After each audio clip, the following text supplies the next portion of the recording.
Bismillahirrahmanirrahim. Atimatun ariyata tajib panungtungan yajibu wajib ala sasi kaji jalma naon aya ripayan nganyahukeun isi jalma nasabahu kana rundayan kanjeng Nabi sallallahu alaihi wasallam min jihati abihi ti jihad ramana kanjeng Nabi wa min jihati umi jeung ti jihati buna kanjeng Nabi pa manasabu mangkana pun ari rundayan kanjeng Nabi sallallahu alaihi wasallam min jihati abi ti jihad ramana kanjeng Nabi bahwa tari itu nasab sayyiduna eta dunungan urang sadayana Muhammadun ibni Abdillah tegasna Muhammad putrana Abdullah ibni Abdul Muttalib putrana Abdul Muttalib ibni Hasimin putrana Hasim ibni Abdi Manafin putrana Abdi Manaf ibni Kusayin putrana Kusay ibni Kilabin putrana Kilab ibni Muratin putrana Murah ibni Ka'bin putrana Ka'ab ibni Luayin putrana Luay ibni Ghalibin putrana Ghalib ibni Firin putrana Fir ibni Malikin putrana Malik ibni Nadhari putrana Nadhar ibni Kinanata putrana Kinana ibni Huzaimata putrana Huzaimah ibni Mudrikata putrana Mudrika ibni Ilyasa putrana Ilyas ibni Mudhar putrana Mudhar ibni Nizarin putrana Nizar ibni Madin putrana Mad ibni Adnan putrana Adnan walaysa sareng taya Bima dina perkara ba'dahu anu tetap sabatna Adam ila Adam nepi ka Nabi Adam alaihi muga tetep ka Nabi Adam alaihi salatu hari rahmat wassalam jeung kasalamatan naon tarikun jalan soyun anu soe bima dina perkara yun kalu anu ditukil ya ummah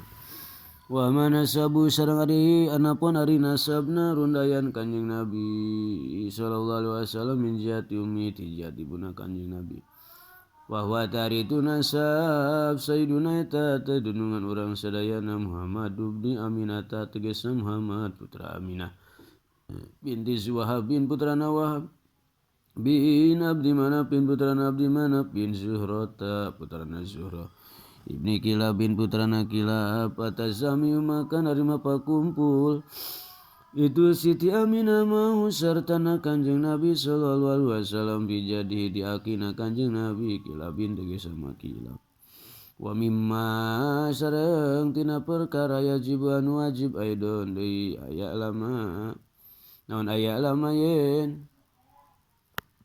wa mimma sareng eta tetap tina perkara yajib anu wajib ieu mah aidon deui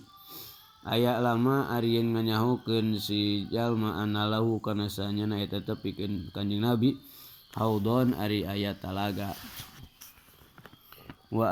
anahu jeung sanyana kanjeng Nabi sallallahu alaihi wasallam yasbau eta bakal nyapaatan kanjeng Nabi fi fasil qada'i dina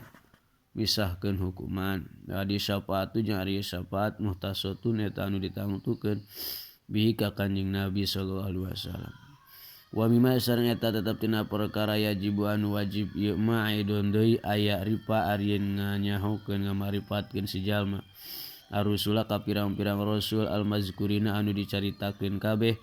fil Qur'ani dina Al-Qur'an tafsilan kalawan wincikanana wa ma ghairuhum jeung anapun ari salianti itu al-madkurina fil Qur'an wayajibu tah eta wajib alaihi ka si jalma naon aya ripayan nganyahokeun si jalma hum ka itu goer ijmalan kalawan gemblenganana wa qad nadoma nyata geus nganadomkeun sabaduhum sawarehna para ulama al anbiya ka pirang-pirang nabi aladina tegasna jalma-jalma tajiban wajib naon ma'rifatuhum nganyahokeunana itu anbiya tafsilan kalawan wincikanana baqala maka ngadawuh itu ba'du hatmun ala kulli di taklifi ma'rifatun bi anbiya yala tafsili qad ulim bil kilahu jatuna minhum samaniyatun hatmun eta anu misti ala kulli ditaklifi ka sakur-sakur anu ngabogaan ka taklif marifatun ari ngamarifatkeun bi anbiya ka pirang-pirang para nabi ala tafsili netepan wincikanana kon ulimu anu nyata dikanyaokeun ye anbiya pitil ka hujjatuna dina ayat tilka hujjatuna minhum eta tetep ti itu anbiya samaniyatun ari 8 mimba di asrin tina sabada 10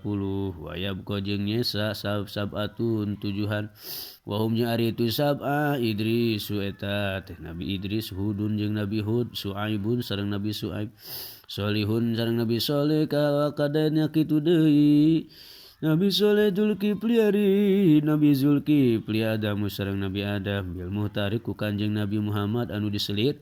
qad hutimu nyata ditungtungan itu para nabi